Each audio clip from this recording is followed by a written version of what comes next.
Marcus actually smirked, leaning back in his custom Italian leather chair while sliding the divorce papers back across the marble kitchen island, telling me I wouldn't last a month on my own. I didn't cry. I took action. I just picked up my pen, signed the document with a steady hand, and placed the secondary corporate folder right on top of his vibrating phone. 72 hours later, his entire real estate empire was legally absorbed, and he never saw it coming. For 7 years, I was the perfect, silent accessory to the Marcus Sterling show. When we first met, he was charismatic, fiercely driven, and possessed that dangerous kind of charm that makes you feel like you are the only person who exists in a crowded room. He built boutique commercial real estate portfolios, or at least, that was the carefully curated narrative he sold to the world. He wore bespoke charcoal suits, drove a car that cost more than most people's first homes, and spoke endlessly in a sophisticated language of leverage, asset reallocation, and aggressive acquisitions. I was a structural engineer. I understood deep foundations. I understood stress tests, load-bearing walls, and how to keep a skyscraper from collapsing under its own weight. I did not, according to Marcus, understand the high-level, complex mechanics of modern capital. Over time, that dynamic solidified into an unshakable truth within our marriage. I handed over my paychecks to our joint accounts, trusting his financial genius to multiply our future. The house we lived in, a sprawling modern architectural marvel in the Hollywood Hills, was technically a marital asset under California law, but he never let me forget that he found it, he negotiated it, and his vision was the only one that mattered. Whenever I asked to see the spreadsheets or the quarterly tax filings, he would sigh that heavy, profoundly condescending sigh and shake his head. Elena, do I tell you how to calculate steel tensile strength? Let me handle the money. It's what I do. You just focus on looking beautiful and being my anchor. I absorbed that. For years, I absorbed the subtle belittling masked as loving protection. It wasn't an overnight shift. Narcissistic control never is. It happens by degrees, a slow, methodical erosion of your autonomy until you genuinely believe you cannot balance a simple checkbook without their supervision and approval. The reality of our finances, I would later discover, was heavily tied to the toxic ecosystem of his family. Marcus was the architect of the family's success, but his younger brother David was the undisputed golden child. David was a chronic, spectacular failure who disguised his incompetence as entrepreneurial spirit. He launched a craft brewery that went under in 8 months. He started a tech consulting firm that dissolved in a massive wave of vendor lawsuits. And every single time, their mother, Elena, would look at Marcus with tears welling in her eyes and say, "You have to help your little brother, Marcus. Family protects family. You have so much and he has so little." Marcus loved playing the savior. It fed his god complex to be the king of the Sterling family, dispensing financial bailouts from his leather throne.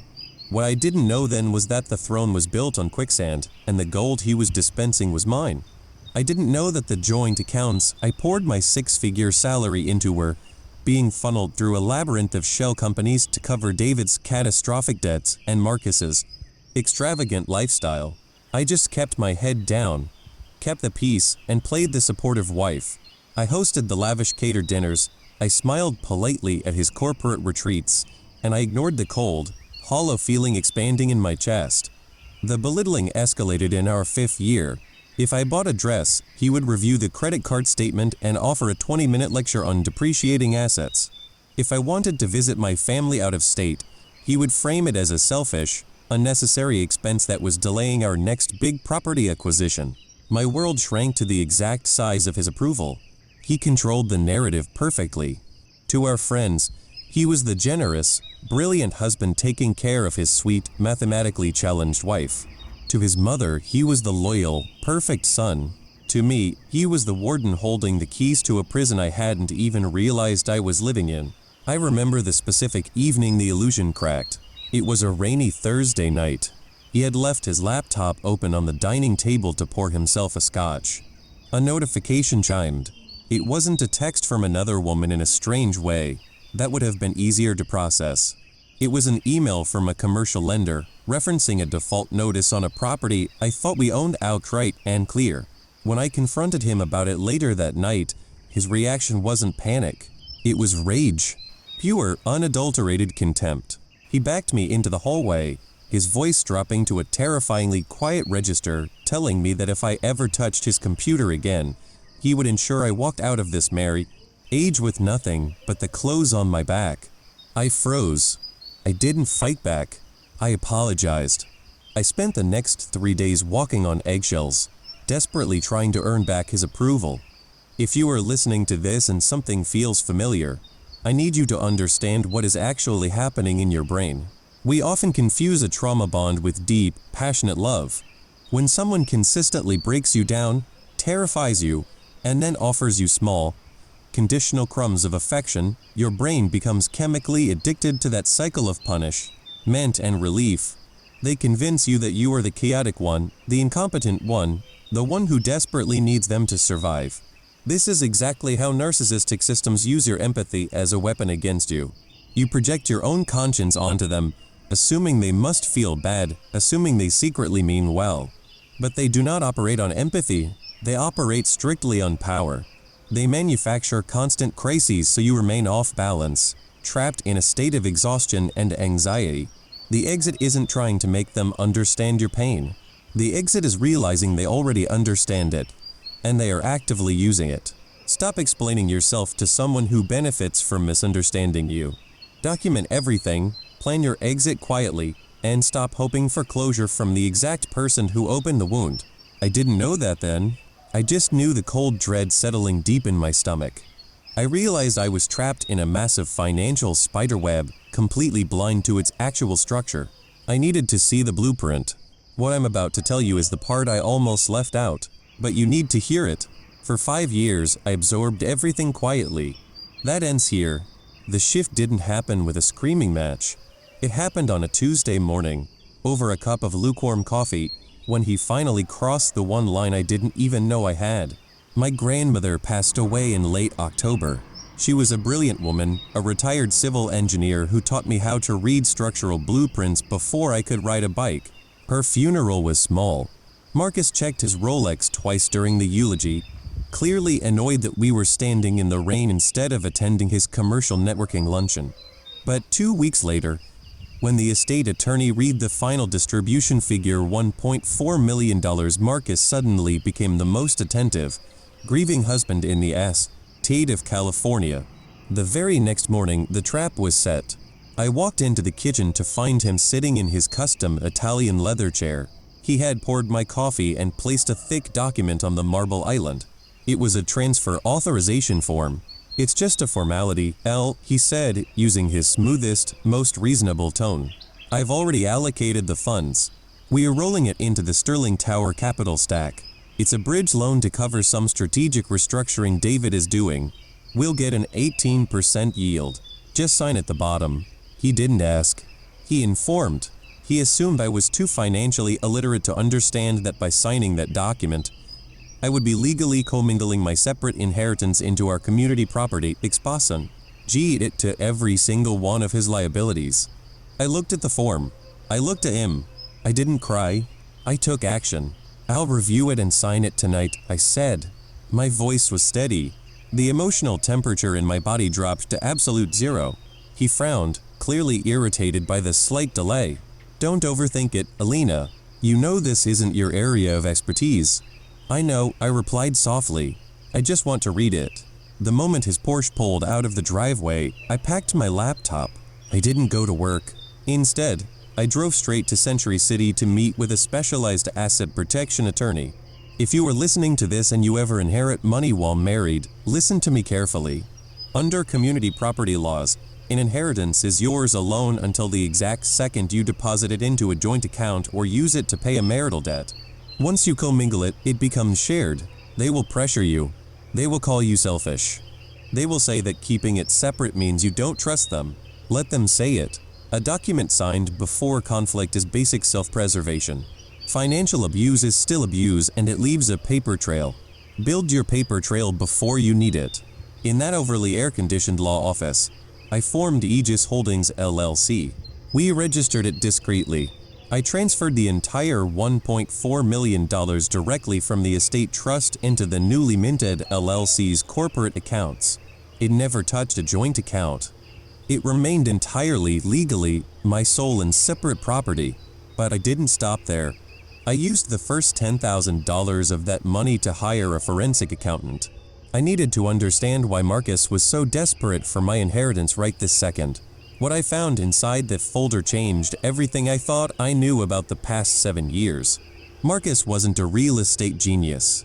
He was a gambler playing a high-stakes game of leverage, and he was losing catastrophically. The forensic accountant pulled back the curtain on his empire. It was a house of cards. He had been secretly pulling equity out of our primary residence to cover massive losses on his commercial properties. Worse, I saw the ledgers for his younger brother, David. There were hundreds of thousands of dollars paid out in phantom consulting fees to David's bankrupt companies. Marcus was bleeding his own investments to try to maintain his God complex and fund his brother's spectacular failures. And the Sterling Tower? The crown jewel of his portfolio? It was 90 days past due on a massive mezzanine loan. He owed exactly $1.4 million to a ruthless private equity group. They were preparing a notice of default. If he didn't pay them by the end of the month, they would foreclose, triggering a cross-default that would wipe out everything we owned. That was why he needed my inheritance. Not for an 18% yield. To save himself from complete financial ruin. I sat in my car in the parking garage, reading the accountant's report. My blood ran cold. He was willing to sacrifice my only connection to my grandmother to cover his brother's incompetence. I could have confronted him then. I could have screamed and handed him divorce papers.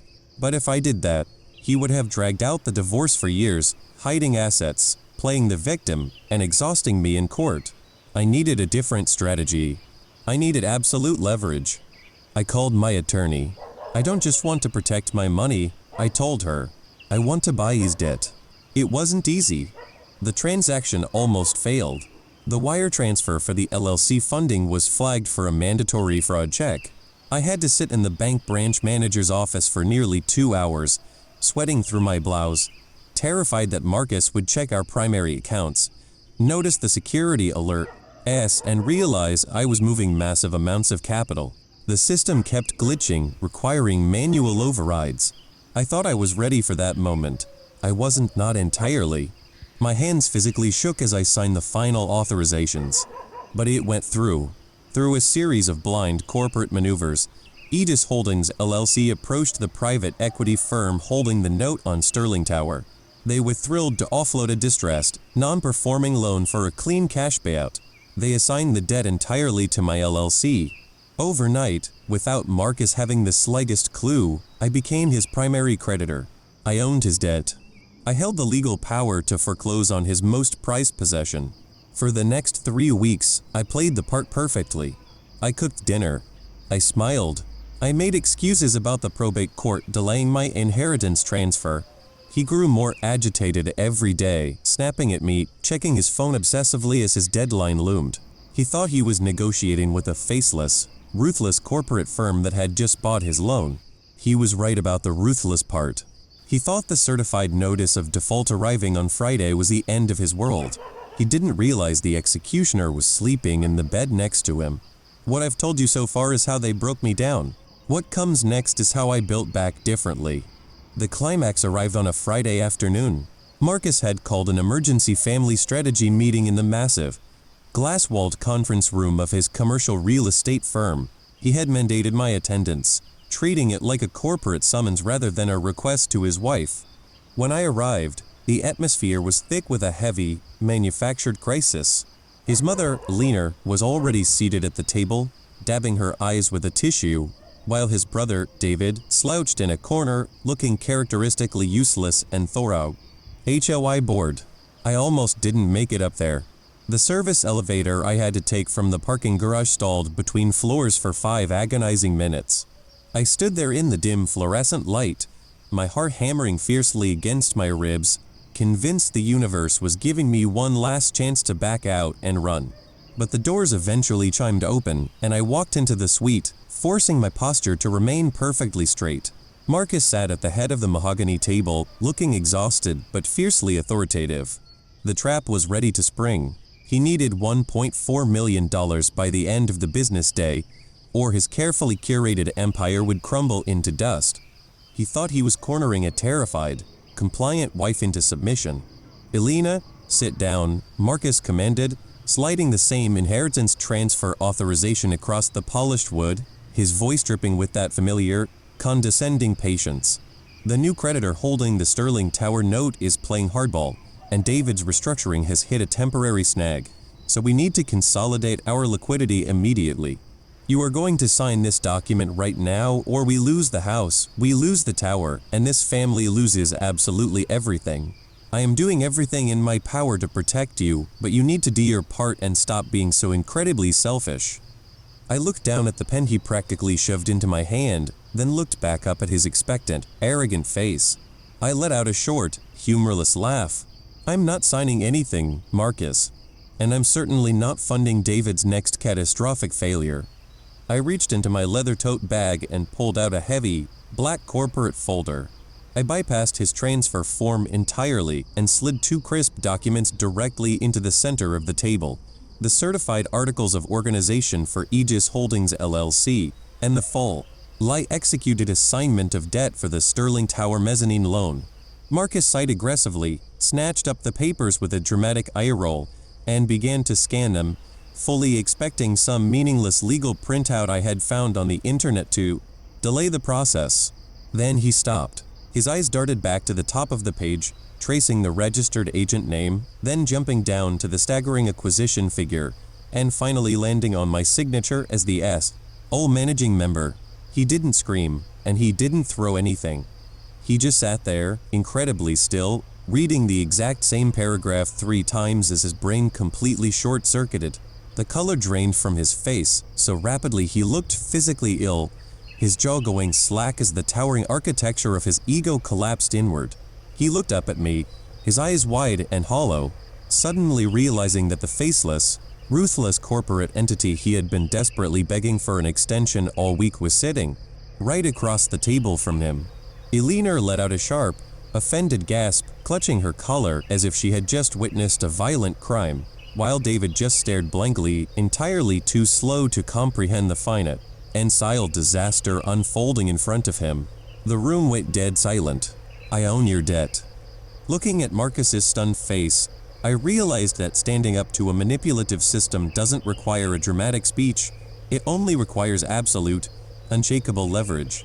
If you are listening to this, and you've spent years bending over backward to accommodate someone who constantly disrespects you, hear this. Boundaries are simply a description of what you will and will not accept. Enforcing them is not cruelty, it's clarity. People who scream the loudest about loyalty have almost always done the least to actually earn it. You cannot reason with someone who fundamentally benefits from misunderstanding you. They will call you cold, they will call you crazy, and they will accuse you of destroying the family. Let them. Your job is not to manage their emotions or soften the blow of their own consequences. Your job is to protect your reality, document their actions, and remove their access to your life. Leaving quietly, legally, and permanently is the most powerful thing you can do. I watched Elena's shock curdle into blazing fury as the reality of my boundary finally registered in her mind. "How could you do this?" Elena finally shrieked, the audacity dripping from every syllable as her voice echoed off the glass walls. "He's your husband. You are destroying his life over money. You sit there and ruin your own family?" "No, Elena," I said, keeping my voice steady. "I'm not destroying his life. I'm just refusing to pay for his lies anymore. There is a massive difference." Marcus finally found his voice. It wasn't the booming, authoritative tone he used to belittle me. It was thin, reedy, and vibrating with pure panic. "Elena, be reasonable. You don't know how to manage a commercial asset. We can unwind this. You can transfer the LLC membership to me, and I'll handle the paperwork. The notice of default stands," I interrupted, standing up from my chair and calmly buttoning my coat. "You are 90 days in arrears, Marcus. The grace period expired at midnight. By Monday morning, Aegis Holdings will officially begin foreclosure proceedings on the Sterling Tower." He stood up so fast his custom chair slammed violently into the credenza behind him. "You wouldn't dare. That property is the collateral for everything. If that falls, the primary residence goes with it. You live in that house, Elena. Not anymore, I replied, picking up my tote bag. I packed my bags. That hit him like a physical blow. The absolute certainty in my voice, the meticulous nature of my planning, it was completely incompatible with the mathematically challenged, submissive wife he had constructed in his mind. He was experiencing the ultimate narcissistic injury, the total, undeniable, and permanent loss of his control over me. He lunged forward, slamming his hands flat on the mahogany table, leaning menacingly over the documents. You think you're so smart? You think you can just walk in here and take my company? I will bury you in litigation. I will tie this up in court for the next decade. You are going to regret the day you ever thought you could outplay me. I didn't flinch. I just looked at him, really looked at him, and saw nothing but a terrified, weak man throwing a tantrum because his personal ATM had finally locked its doors. I turned and walked toward the glass doors of the conference room.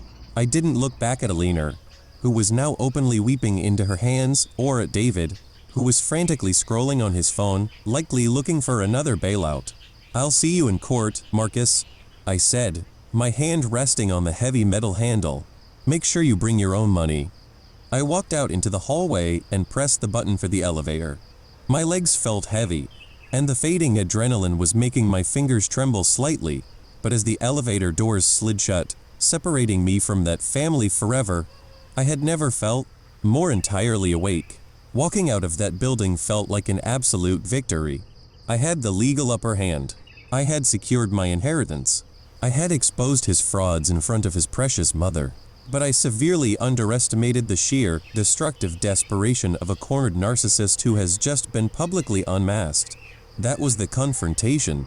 But what happened the next morning, when I showed up at the house to supervise the movers and found the locks changed, proof that the war hadn't ended, it had only just begun. I thought the worst was behind me. I was wrong, because a cornered narcissist, stripped of their narrative control, is the most dangerous version of themselves. When I arrived at our Hollywood Hills property at 8 o'clock on Saturday morning, flanked by a professional moving crew, my key refused to turn in the front door. I checked the secondary deadbolt. Changed. My phone buzzed. A text from Marcus, my house now. He assumed I would panic, pound my fists against the custom mahogany door, and make a public scene he could record on the security cameras to PR. I was emotionally unstable. I didn't. I paid the lead mover his deposit, sat in the cab of their idling truck, and calmly dialed the local police precinct to request a civil standby for a domestic property retrieval. The reality of relying on law enforcement is never as swift as it appears on television. A major pileup on the 101 freeway pulled all available units that morning. I sat in that cramped, vinyl-smelling truck cabin for 4 agonizing hours. I had to pay the moving crew triple overtime just to keep them from leaving, bleeding thousands of dollars from my own pocket while sipping lukewarm, bitter coffee from a styrofoam cup. It wasn't cinematic. It was exhausting and humiliating. But when the black and white cruiser finally pulled into the driveway, the wait became entirely worth it. The officer knocked heavily on the door. Marcus opened it, wearing a cashmere sweater, a smug smile already formed on his lips, expecting to see me standing alone and undefeated. Instead, he found a uniformed officer holding a clipboard. The officer informed him that as a legal resident, I had an absolute right to access the property to retrieve my personal belongings, and any interference would result in immediate arrest. The blood completely drained from Marcus's face. He didn't say a single word. He stepped aside, shrinking against the wall, as 6 burly men marched past him into his pristine foyer, packing up every piece of clothing, every book, and every electronic device I owned. I didn't look at him once. The room went dead silent. I walked out of that house for the final time. By Sunday evening, the smear campaign had launched in full force. Narcissists do not handle public defeat. They immediately rewrite the narrative to position themselves as the victim of an unprovoked attack. Elena had activated her network of flying monkeys. My phone was inundated with text messages from mutual friends and extended family. The story Marcus and his mother concocted was a masterpiece of projection. According to them, I had suffered a mental breakdown, embezzled funds from his vulnerable business out of spite, and abandoned him in his darkest hour. They claimed I was a calculating gold digger. I watched the notifications roll in, seeing people I had hosted for Thanksgiving dinners turn against me based on a single frantic social media post. I didn't defend myself. I didn't draft a long, emotional response or try to convince anyone of the truth. That is the trap. They want you to engage. They want you to roll in the mud, defending your character, because it keeps you tethered to their chaotic energy. If you are listening to this, and you've survived a smear campaign, you need to understand that no contact is not a dramatic tantrum. It is a medical decision for your own mental health. If someone is willing to believe the absolute worst about you without even asking for your side of the story, they were never your friend to begin with. Let them believe the lie. Your peace is worth infinitely more than their validation. Monday morning arrived, bringing the full, crushing weight of the legal system down on the sterling real estate empire. My attorneys didn't just file the notice of default on the Sterling Tower. They filed it publicly, aggressively, and ensured it was recorded in the county clerk's system the moment the office opened. In commercial real estate, debt is a tightly wound ecosystem built entirely on confidence. When one pillar cracks, the entire structure shudders. Marcus had committed the ultimate sin of overleveraged investors. He had cross-collateralized. To secure the massive loans keeping David's failing businesses afloat, Marcus had pledged the equity in our primary residence and the cash flow from two of his other commercial IP malls as secondary collateral. He assumed he would never default, so the risk felt theoretical. But the moment Aegis Holdings officially initiated foreclosure on the tower, the public filing triggered material adverse change clauses across every single one of his other bank and relationships. His primary lender saw the default notice and immediately froze his operating accounts. By noon on Tuesday, Marcus couldn't even process his company payroll. The $1.4 million he owed my LLC was suddenly the least of his problems. The cross defaults accelerated his other debts, meaning creditors were calling in loans that were not due for another 3 years. He was drowning, completely cut off from the capital markets, and his reputation as a financial genius was disintegrating in real time. The man who had spent 7 years lecturing me on depreciating assets was currently watching his net worth plummet into negative numbers. My phone registered 47 missed calls from him over a span of 12 hours. His voicemails were a masterclass in psychological unraveling. 1 hour, he was screaming threats, promising to have me indicted for corporate espionage. The next hour, he was sobbing, begging me to remember the good times, pleading for me to unfreeze the assets just long enough for him to save his brother from bankruptcy. I listened to them with a clinical detachment, forwarded the audio files directly to my legal team, and permanently blocked his number. He was fundamentally broken, his empire reduced to a pile of legal summons and frozen accounts. But even then, his arrogance remained his defining trait. He thought he still had one hidden card left to play a secret, offshore safety net he assumed my attorneys had missed. What I discovered in the final audit proved he was even more deceitful than I had originally calculated. Marcus's final, desperate gambit unraveled with pathetic speed. When an arrogant man believes he is the smartest person in the room, he leaves fingerprints everywhere, assuming no one else possesses the intellect to trace them. He thought his offshore safety net was impenetrable. It wasn't. During the initial deep dive into his financial architecture, my forensic accountant had flagged a series of obscure, recurring wire transfers. They were coded as IT licensing fees and sent to a vendor supposedly servicing David's defunct tech consulting firm. But the routing numbers didn't point to a software company in Silicon Valley. They pointed directly to a shell corporation registered in the Cayman Islands. Marcus had been methodically siphoning liquid cash out of his domestic accounts for 3 years, terrified that his house of cards would eventually collapse, and determined to hoard a secret parachute just for himself. He had stolen from our joint accounts, starved his own commercial properties of capital, and defrauded his domestic lenders, all to build an illegal offshore nest egg.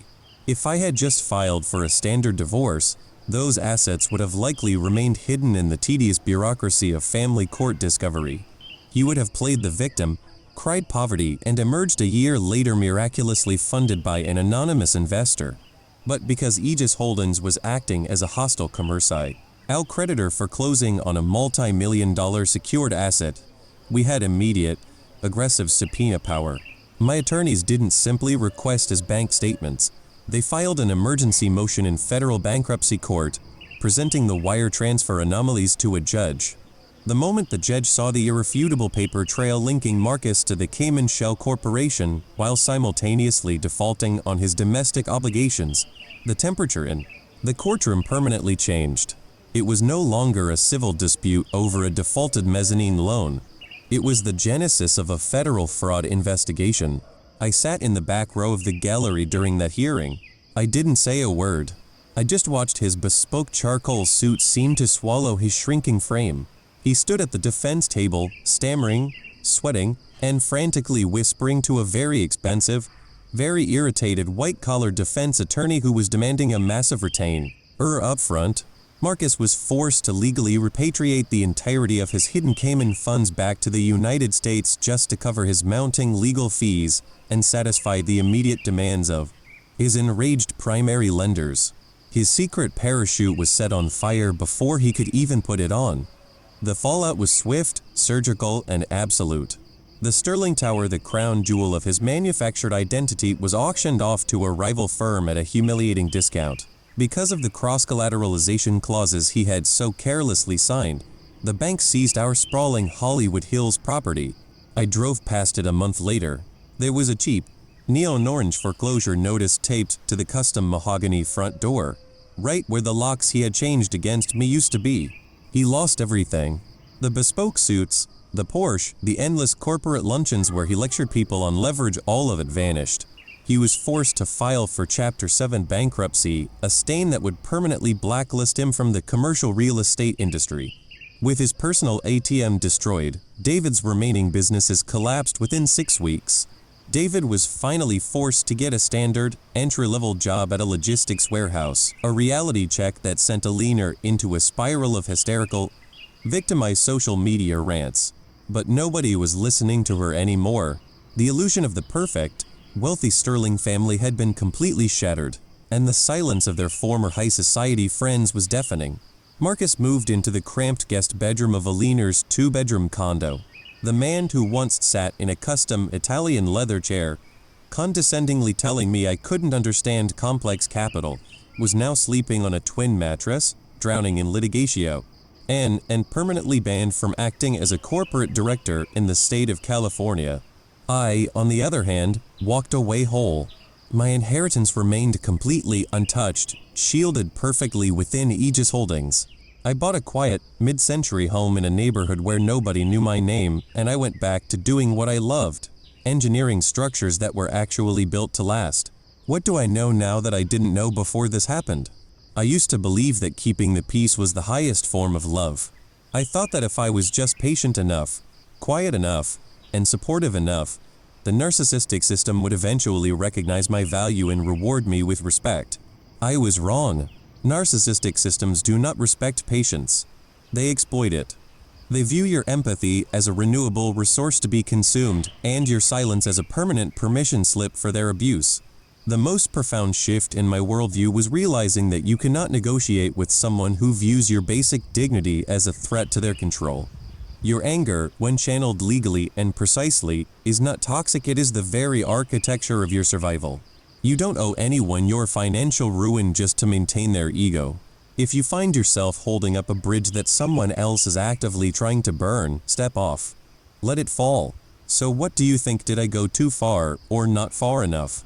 Let me know in the comments below.